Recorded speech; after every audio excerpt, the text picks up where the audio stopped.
folks, today we're going to be talking about who is the strongest Street Fighter character in every Street Fighter game. So I'm going to be going through all the way from Street Fighter 1 to Street Fighter 6, and we'll pick out who, in my opinion, is the #1 strongest character. Again, this is my opinion. I'm incorporating things such as top player opinions and tournament results as well, but at the end of the day, this is just how I feel. So don't get too upset with me if you disagree with my picks. And I just want to test something out real quick. Hit the like button. Did the like button just like light up and go crazy? I heard that would happen, so I just wanted to make sure. But I put a lot of work into research for this video, so I'd appreciate it if you could do that and subscribe if you're not already. But with that, let's get into the list and start out with Street Fighter 1. So Street Fighter 1, there's actually only one playable character. I guess two, you could say Ryu and Ken, but they play completely identically. There have actually been ROM hacks that allow you to play as all the other characters, which are normally AI only for single player mode, but they're actually so incomplete that they can't really compete with the two Shotos. So Street Fighter 1, it's a tie. Ryu and Ken are the best character in this game, but really this game is trash, so you probably just shouldn't even play it. On to Street Fighter 2, now we have a whole roster of characters to choose from, and this game's pretty funny because this game prevents you from playing the same character as your opponent. There are no mirror matches in the game unless you're doing Ryu versus Ken, because they are, pretty much identical in this game as well. But I would say the best character in this game is Guile. So Guile's special moves are very powerful. Obviously, the Sonic Boom and the Flash Kick are both really good. Also, he has like the crouching medium kick of the gods. This is definitely one of the best normals in the game. Absolutely insane reach and really good frame data as well. But what's really silly about Guile is he's really good at dizzying the opponent and even re-dizzying, meaning dizzies into another dizzy and essentially killing the opponent off of one touch. There are even really stupid ones that you can do just by mashing jab. Because he has the longest reaching jab hitbox in the game, you can see I just did a TOD with just jab. But also, of course, just regular combos off of his jump-ins will usually dizzy as well, and he has just tons of ways to kill off this. Look, there's a nice re-dizzy for you, and yeah. With the extremely high damage and dizzy values in this game, and Guile's just good move properties overall, he is extremely broken. But this game is pretty much not played in tournaments ever because of the mirror match thing and because of all the other bugs in the game. So let's move on to one that was played a little bit more. And that was Street Fighter 2 Champion Edition. If you can believe it, this is currently the most popular version of Street Fighter 2 on Fightcade. So what came along with this game? First of all, obviously, you can pick the same character as your opponent now. So the game is now like tournament viable. You don't have to do any coin flip things to see who can pick the character they want. You can see they actually changed Guile's far-standing jab, so he doesn't even have the same jab animation anymore. You can still get like 5 or 6 jabs in one combo sometimes, but you can see it's not going to be as many as before, and usually you're going to need 2 combos to stun with just the jabs versus the one. He still has the crazy damage off of jump-ins and stuff. His special moves are still good, but there's a new competitor who might even challenge Guile's dominance in this game. And that is M. Bison. So you can see they added the 4 boss characters to be playable in this game, and M. Bison is pretty problematic in this one. So first of all, his Psycho Crusher is a really, really stupid move in this game. So if you Psycho Crusher with M. Bison, do you see how much damage that's doing on block? Let me just go for it one more time here. 5 hits on block. Did what, like 25%, 30% on block. Psycho Crusher is also a really crazy cross-up tool. You can see that hit on the back, so the opponent's gonna have to switch their guard, but it's really ambiguous which side it's gonna hit on, so it's really tricky for that as well. His scissor kicks are also really crazy in this game. They are very plus on block, so you can do these ridiculous block strings that are super hard to escape from and deal tons of chip. And his scissor kicks allow him to get a really easy touch of death combo. So we got one dizzy right there. We can get another one right here that all combos, and then you can pretty much just kill with whatever you want. So that's, a semi-infinite, a true touch of death combo that he can get off of a jump-in or just off of jabs. Pretty ridiculous. But then in our next game here, Street Fighter 2 Turbo Hyper Fighting, Bison ate kind of a lot of nerfs. First of all, the chip on his Psycho Crusher has been greatly reduced. You can see it's only 3 hits now, and it only does, that much chip instead of like 25% plus. That combined with other nerfs to his damage and frame data left Bison actually pretty low on the tier list in most people's estimations. And so who came in to take his place? It's good old honest Ryu. A lot of people consider Ryu to be the best character in Turbo Hyper Fighting. So why is this? Well, a lot of it comes down to honestly Ryu's fireball. Ryu has the strongest fireball in the game. You can see we stunned right there with just 2 fireballs. 2 fireballs is all it took to stun. His fireball is also insanely fast, and the speed difference between his light and heavy fireballs is huge, which makes for really potent fireball setups. He's also got some of the best pokes in the game. His sweep is special cancelable, which is really ridiculous on block, and even on whiff. If the fireball whiffs, you're still in a decent situation. There's also a technique in these old games called CPS1 chaining, which essentially allows you to chain between normals that you're not normally allowed to.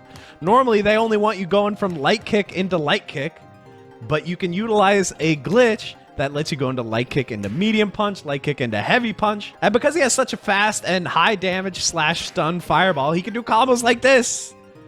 Ridiculous stuff. I mean, crazy damage. Despite other characters like Guile and Bison having their instant stun potential nerfed a little bit throughout these games, Ryu is still really good at it, combined with his extremely powerful anti-air and fireball. Fireball wars and fireball traps are really the name of the game here in Street Fighter 2 Turbo, and Ryu is the best at it. So that's why I would consider him to be #1 in the game. Next up, we have Super Street Fighter 2, the new challengers. This is the one that added T-Hawk, Fei Long, DJ, and Cammy, as well as massively upgraded graphics. But despite that, I feel this is many people's least favorite version of Street Fighter 2. The game is a lot slower than Turbo was. A lot of the new characters feel kind of incomplete, like they don't have a lot of their special moves that they ended up getting in the later version. And there is an extremely menacing top tier that is really brutal to fight at all levels of skill, and that is Sagat. Okay, so some of the reasons why Sagat is so ridiculous in this game. First of all, his damage is completely silly. Look, we got the stun off one jump in, and then off the second jump in we kill. So easy TODs. His normals are completely ridiculous. Look, this standing fierce reaches like half the screen's length. He has maybe the best sweep in the game. This thing reaches forever and is actually an amazing anti-air. And part of the reason for that is because Street Fighter 2 lacks something called trip guard. So if you are jumping, you cannot block a low as you land. So you cannot guard trips as you land, so to speak. And it turns out Sagat's low Tiger Shot is actually a low in this game. It must be blocked crouching. So if you jump from anywhere on screen, you can land on this fireball, and there's nothing you can do about it. It is an unblockable fireball as you're landing. His fireballs are pretty ridiculous in general. He has the high Tiger Shot and the low Tiger Shot, and the speed difference between the light and heavy versions of these Tiger Shots is just unreal. So his fireball traps are the best in the game, and half the time, even if you guess right and you jump when he throws a Tiger Shot, it'll be the high Tiger Shot and you'll just get a hit out of it, or it'll be the low Tiger Shot and you'll get hit by the no trip guard.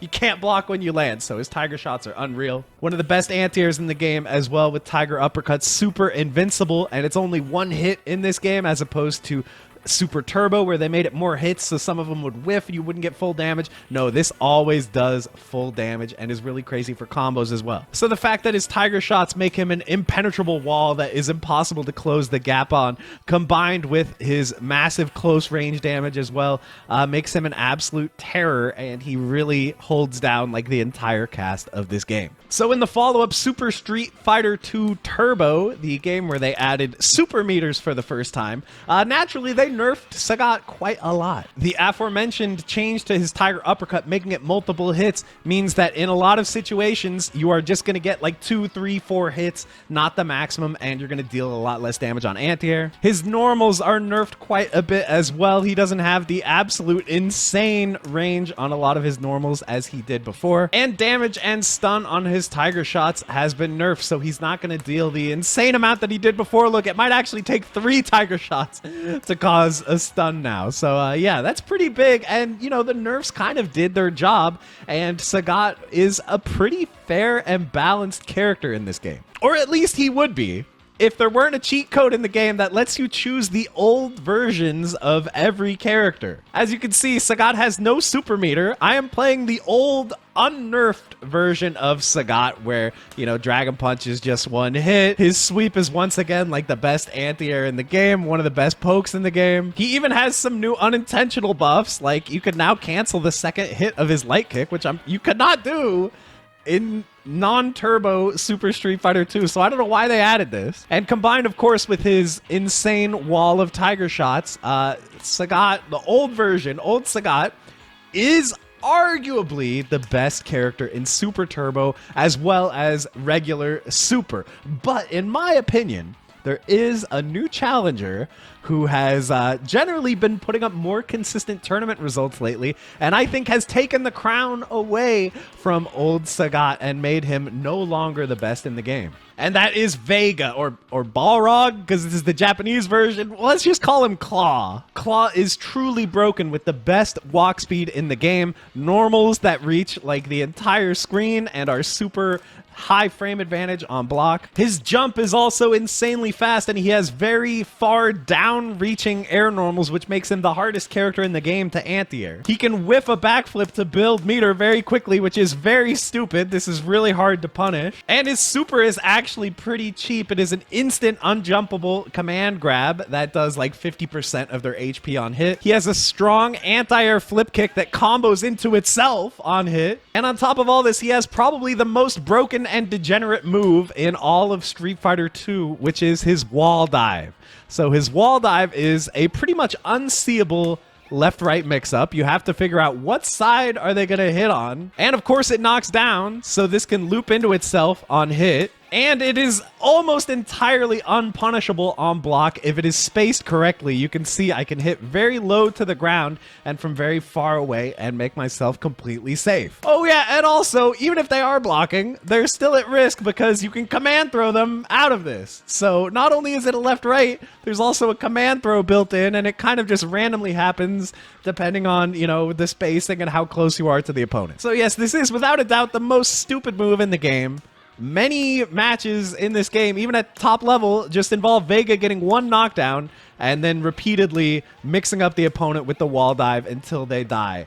And even if they guess right, he's still usually safe, so like nothing good happens. You just go back to neutral, where you have to fight the character with the best walk speed and some of the longest range moves in the game other than Dalsim. So yes, even though old Sagat has had a reign of terror throughout the past and is still one of the most overpowered characters, I think if we just look at the more recent results, we can see that Balrog Claw Vega, the guy with the mask and the claw, is the most broken character in Super Street Fighter 2 Turbo. Except, of course, there's this other guy who requires a cheat code to put in. Let's see if we can get him here.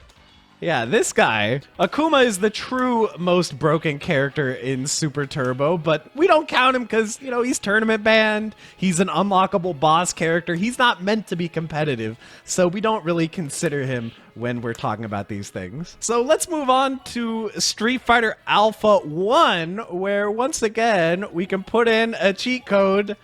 Down, down, down, left, left, left, light punch plus heavy punch, and we get to play Akuma. And while Street Fighter Alpha 1 is very, very rarely played in tournament these days, in all the tournaments that I've found, Akuma is unbanned, and by all accounts, he is the best character in this game. Ken is up there as well, but Akuma has a few unique advantages over the other Shotos. Obviously, he has a teleport, so this can get him out of a lot of troubles on Wake Up. He can teleport, and as long as the opponent doesn't really sit back and bait it, it's going to get him out of most setups on Wake Up. He also has an air fireball, and you know, the recovery on this is pretty fast. This is going to be pretty hard for a lot of the cast to deal with, and he can combo off it. Alpha 1 also allowed you to chain very freely between your different normals, something that's very rare in Street Fighter games, and Akuma was really good at taking advantage of this and cashing out huge damage off any hit. Akuma also has his extremely powerful signature level 3 super in this game, the Raging Demon. And he has all sorts of easy tricks for landing this. You can do all kinds of jump-ins and stuff into it, and even though Ken was holding up there,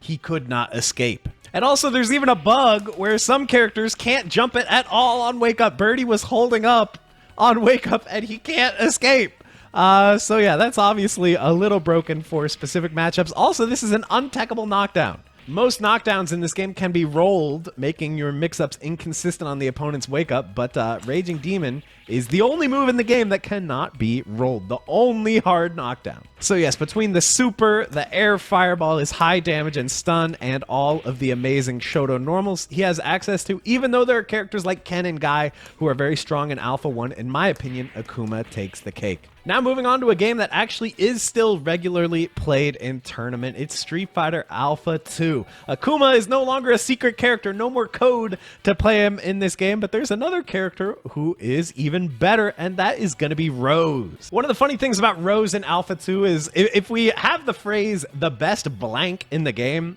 Rose has a lot of those. So she has probably the best normal in the game, which is her crouching medium punch. There are some players who are famous for being able to win entire matches just with this button. If you look at the hitbox, you can tell it's pretty big, but also notably, it has almost no vulnerable recovery frames. Like the second the hitbox goes away, she's already retracted her arm where you're not going to be able to counter poke it. It's also very fast to the point where you can link it off of her crouching jab, making it one of the easiest and most consistent hit confirms in the game. She also has the best alpha counter in the game. As you can see, this is a very interesting alpha counter. It's a throw, but it leaves the opponent standing on the ground and in a comboable position. So this does so many things. It lets you escape the corner because you side switch on the alpha counter, plus you get damage afterwards, plus the fact that you're just doing a normal follow-up combo afterward means you're building back some of that meter that you spent on the alpha counter. So that is just ridiculous. And she also has the best super in the game, which is going to be her Soul Illusion, her install super. So this is a power-up that lasts 4 whole seconds, even on level 1 super, so you get a lot of mileage out of it, even only spending 1 chunk of bar.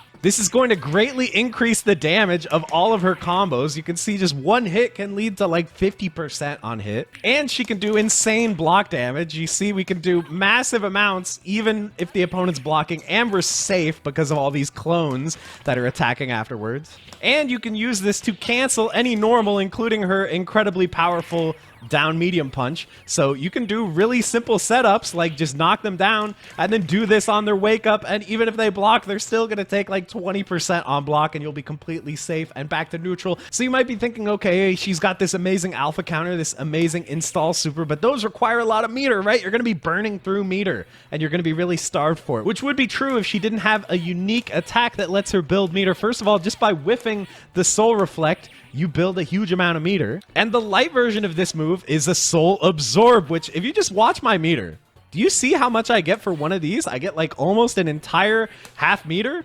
And this is a game where Ken and Ryu are very strong characters, and Chun as well. So all these fireball characters, they really got to think twice about throwing a fireball at Rose, because she'll just absorb it and use it to power up and do her insanely damaging and effective moves. So again, Alpha 2 is another game where a lot of characters are kind of knocking on that door of top 1, but in my opinion, Rose takes the cake due to her superior normals, best super in the game, best alpha counter in the game, and amazing control over neutral and rushdown in general. All right, let's close out the Alpha series with Alpha 3. And if you're not familiar with this game, this might be kind of surprising.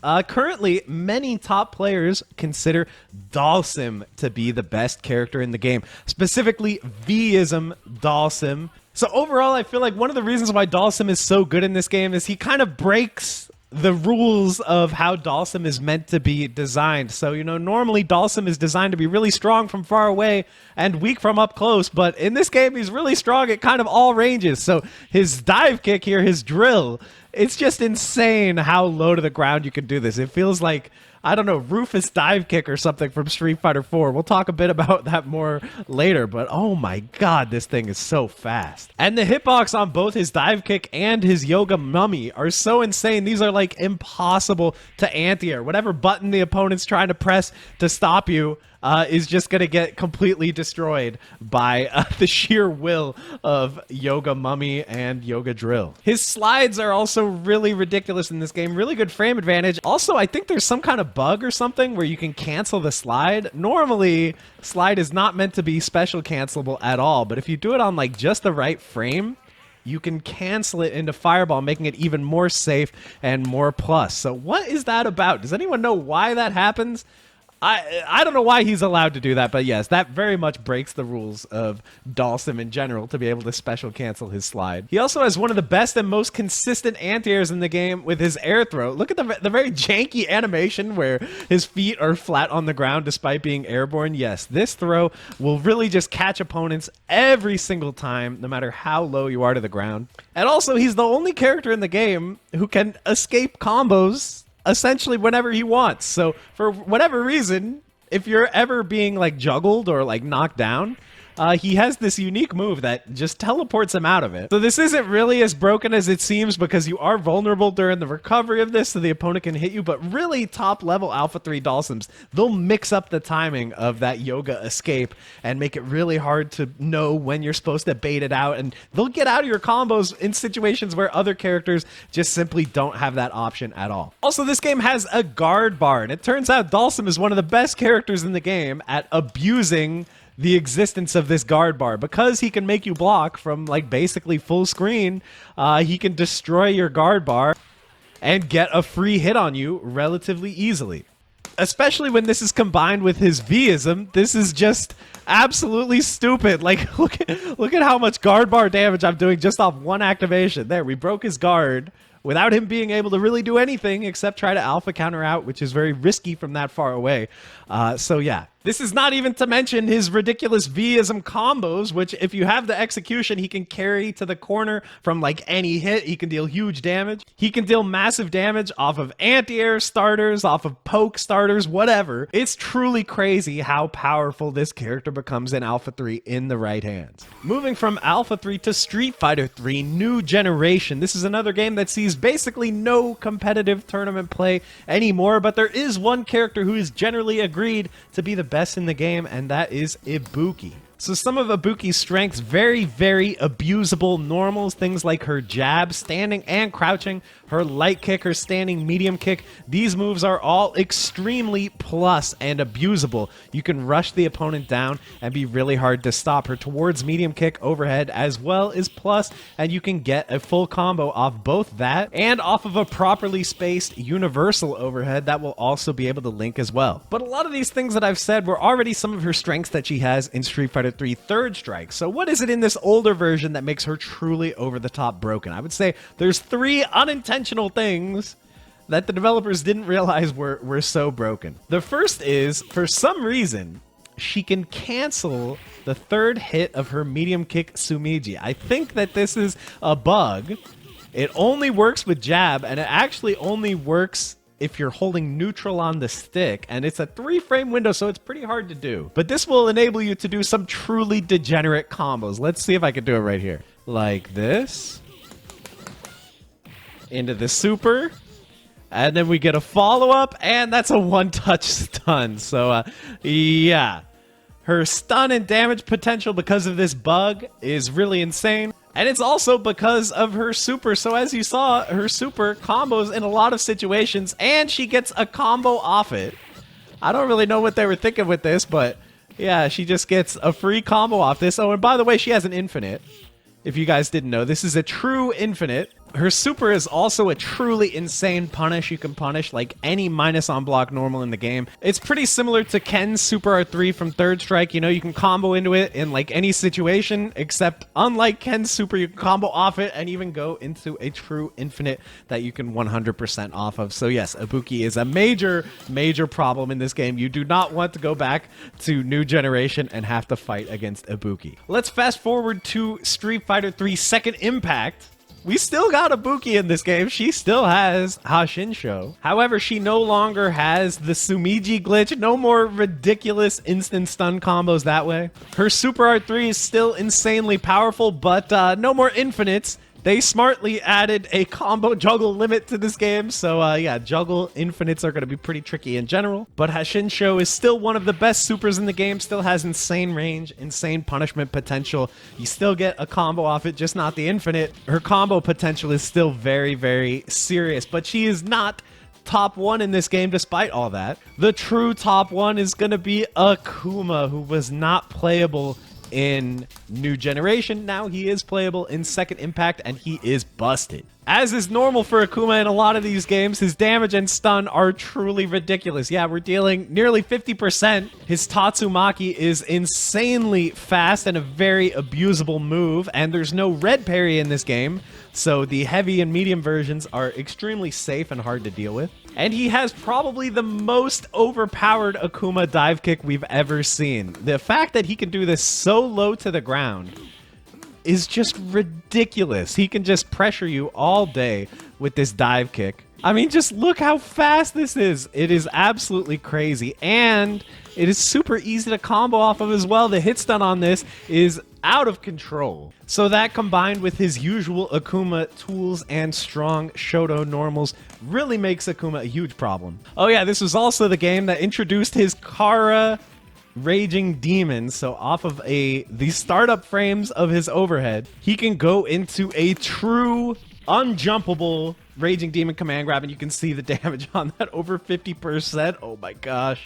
But then in the follow-up, Street Fighter 3 Third Strike, naturally Akuma has been nerfed. You can't do his dive kick nearly as low to the ground as you could in Second Impact. It also does a lot less hit stun, so it's going to be really hard to get true combos off this as a jump-in. But more importantly, they added a new demon to this game that is much more potent than Akuma, and that is, of course, Chun-Li. So Chun-Li's biggest and most immediately visible strength is her normals. She has like the longest reaching normals in the game. She can put up this absolute wall and be extremely difficult to deal with and difficult to parry because she has high parry moves and low parry moves that are both really, really ridiculous. This is combined with having one of the best Kara throws in the game, a glitch that allows you to extend your throw range.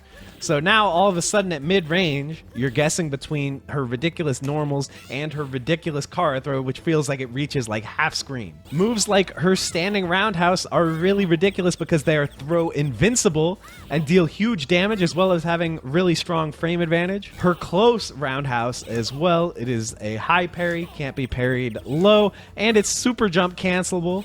So you can always keep yourself safe with this or use this to cancel into super, for example. And in fact, let's talk about her super. Her Super Art 2 is probably the best super in the game of Third Strike. What this allows you to do, you can punish fireballs from like any range, or most moves, in fact. If you block something like a sweep, this is going to be a free super every time. Obviously, you can see it does a ton of damage, and you can combo off it. So you can get even more damage that way. You can go for a knockdown. Did I mention that she has the fastest walk speed in the game? Yeah, that's another thing that helps her get into range to apply these really ridiculous normals. And one of these normals actually has a bug associated with it. You can cancel her crouching medium kick during certain recovery frames of the attack. So we call this a late cancel. So essentially what you can do is you can just throw out crouching medium kick, and you can do the 2/4 circles for the super and only press the follow-up buttons if the crouching medium kick connects. Oh yeah, and because she can reset you after this super, she can actually go for high-low mix-ups, and if they connect, she can combo into her other super afterwards. So she's an absolute wall in neutral. By throwing out all these normals, she builds a lot of meter, and then as soon as she gets super, every character has to be scared, and they have to play really, really careful in neutral, or else they'll just get hit by a stray crouching medium kick into super and lose half their life bar. So Chun is a menace. She really holds down the cast. They have a hard time fighting her, other than Yun, who people say goes even with her, but against every other character, she is nigh unstoppable. Oh yeah, and also she's really, really short, so like half your moves just whiff on her when she's crouching, so that's pretty annoying too. So yeah.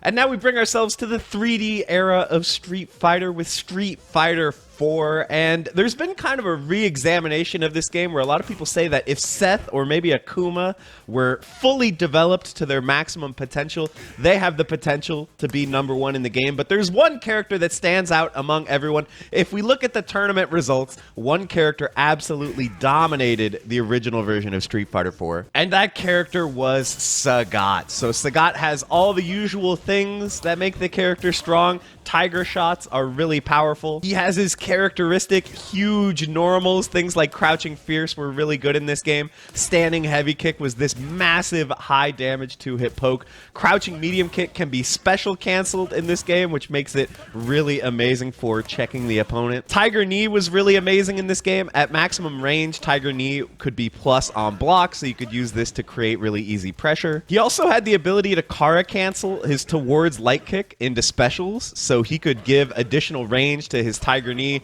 His tiger uppercut becomes like a half screen anti-air. But without a doubt, the main reason why Sagat was so overpowered had to do with this. DP, FADC, focus attack dash cancel. By using this, you get an invincible reversal that is safe on block, and for only 2 meters, you can confirm this into a massive damage combo. Let's see how much we get here. Was that like 65% off of a reversal? It also works as an anti-air, obviously. Yeah.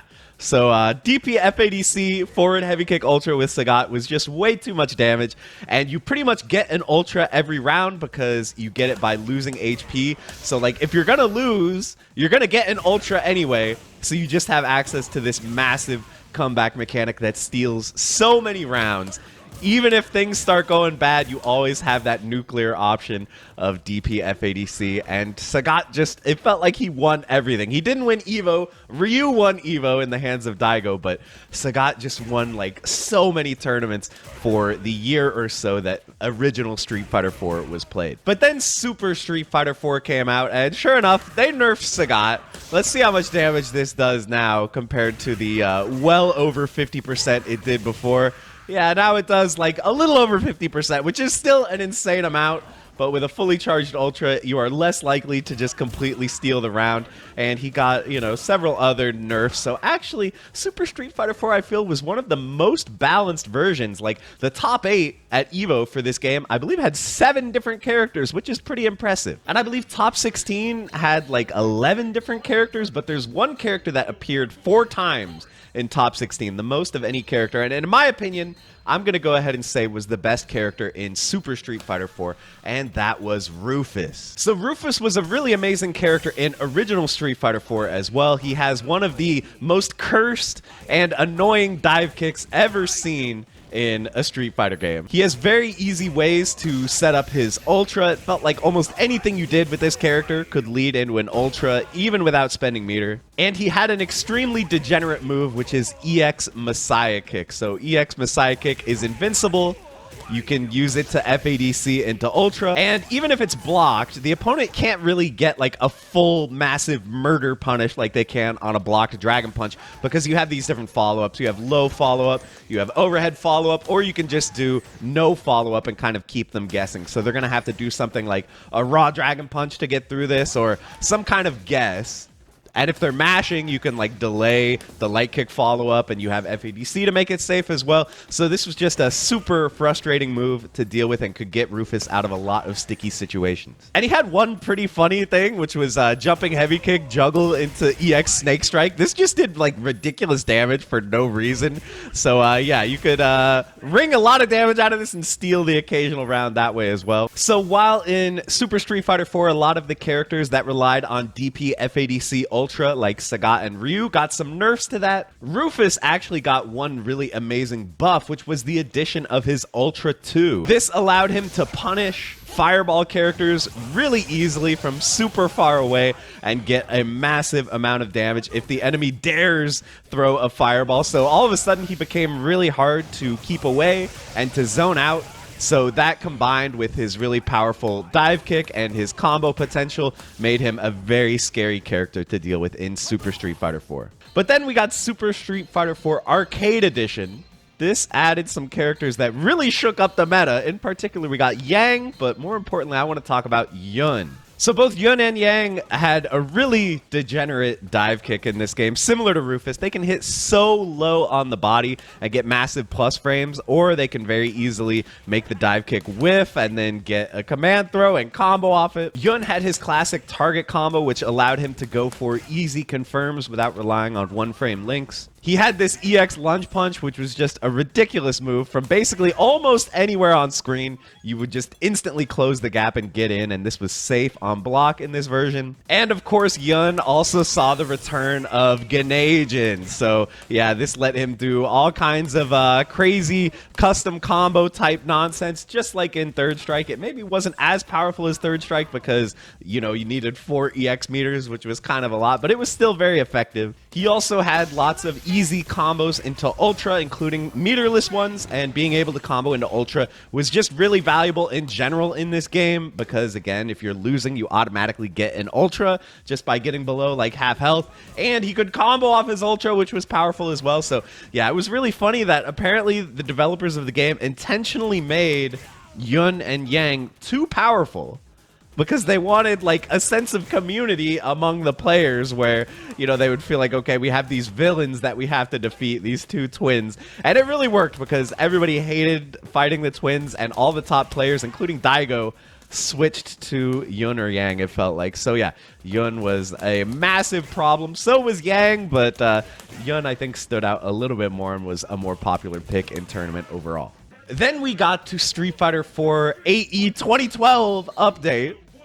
And the twins were nerfed, and I felt like in their stead, there was one character that stood out to me as really taking over the game, and that was Akuma. Akuma was so popular in AE 2012. Are we tired of hearing about this yet? Yes, Akuma, the only Shoto with an air fireball, really powerful.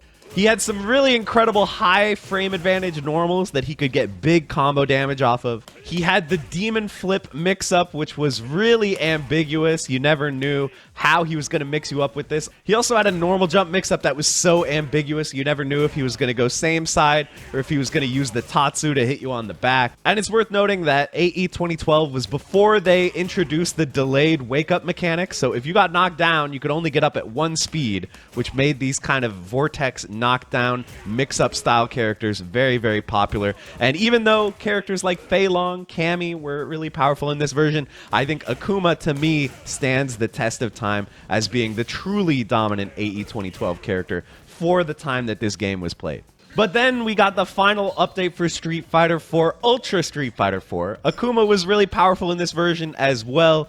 Evil Ryu was famously powerful as well, but there's one character who I think is the real villain of this game, and that is Elena. So Elena was a really powerful footsies character with some really insane normals. Her slide was really broken against a huge amount of the cast. She could slide under fireballs from like nearly a full screen away, which made her really hard to keep away. She had really, really powerful link combos. She could go from lights into all kinds of confirms into knockdowns for no meter. She could cash out her meter whenever she wanted for mallet smash, which was super plus on hit, and you could hit confirm off this.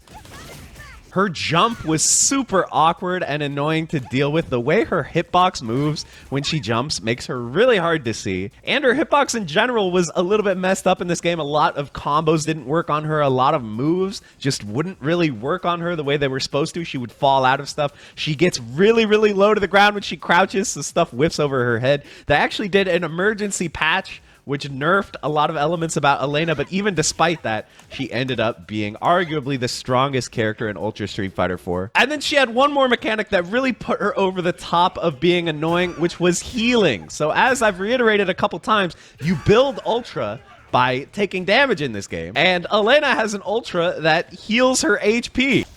So you can see, we can regain our HP, which then allows us to take more damage and get more ultras.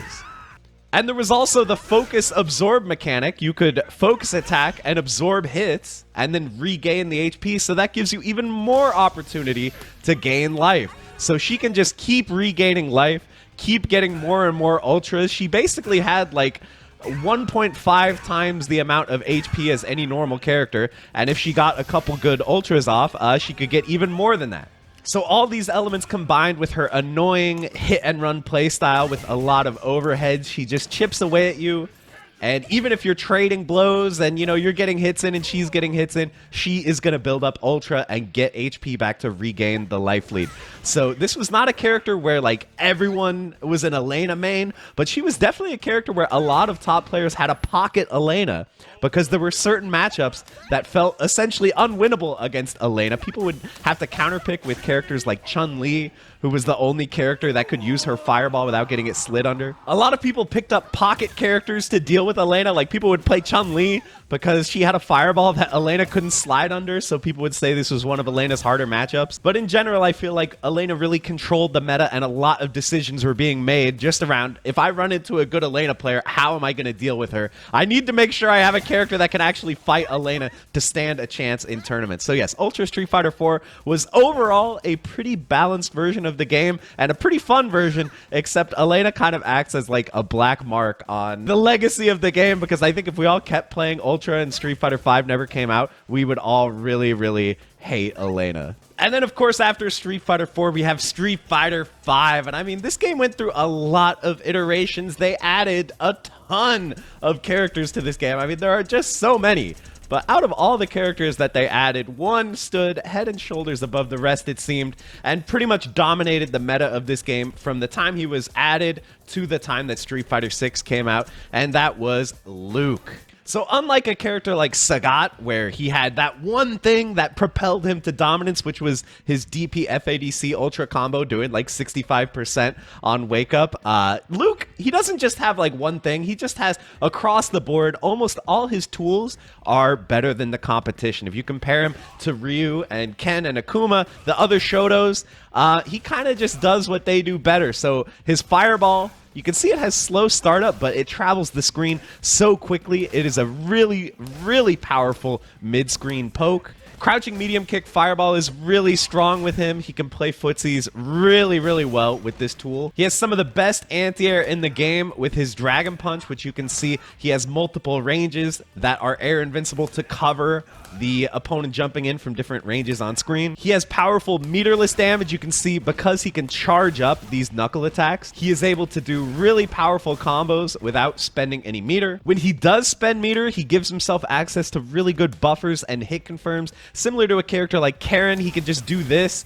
hit confirm it for the top level play where they're able to, you know, see the opponent is not crouching. They can get this and start their combo and get big damage that way. His stand jab is an extremely annoying normal. You can see he takes a huge step forward when he does this attack, so you can check opponents in neutral really effectively, and this gives him the ability to confirm off of light normals from like any range. His stand heavy punch as well, you can see he takes a big step, and this move is cancelable, so you don't have to worry too much about the frame data on block. You can just, you know, turn it into a fireball or into a knuckle or something and keep yourself in a good position, regardless of whether it hits or not. His V-Trigger 1 is also really powerful. You can use this to throw out multiple sandblasts, which will really control the neutral, and of course, it has the ability to cancel any normal into the activation, which is a strong aspect of V-Triggers in general in this game. So yeah, I would say that there's nothing that Luke does that is like completely overpowered, but if you compare him to the other characters in the game,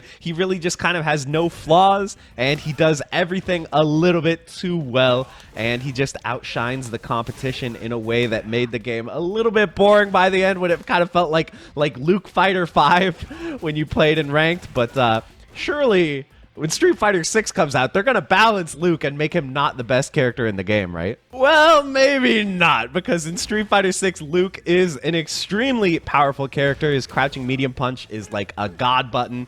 His jump heavy punch just has this massive hitbox that makes it really hard to anti-air. Once again, he has some of the highest damage combos in the game. But I think at the start of Street Fighter 6, there were other characters that might have had the claim to best in the game, like maybe JP was considered one of the best. Blanca as well was extremely powerful. Luke definitely could be number one in the game now that we have the Season 2 patch and some other characters have gotten nerfed, but there's one character who I think might also have the potential to overtake him, and that is Akuma. So, you know, again, Akuma was released not very long ago, so it's entirely possible you guys are going to be watching this video and laughing, saying, how could you think Akuma was the best character in the game? But right now, He is by far the most represented character at master rank in the game. His demon flip is very, very powerful in this version, with both the high and the low follow-ups being plus on block. They gave him a command throw, which is really hilarious and just adds to his mix-up game, where now you're gonna have to second guess even more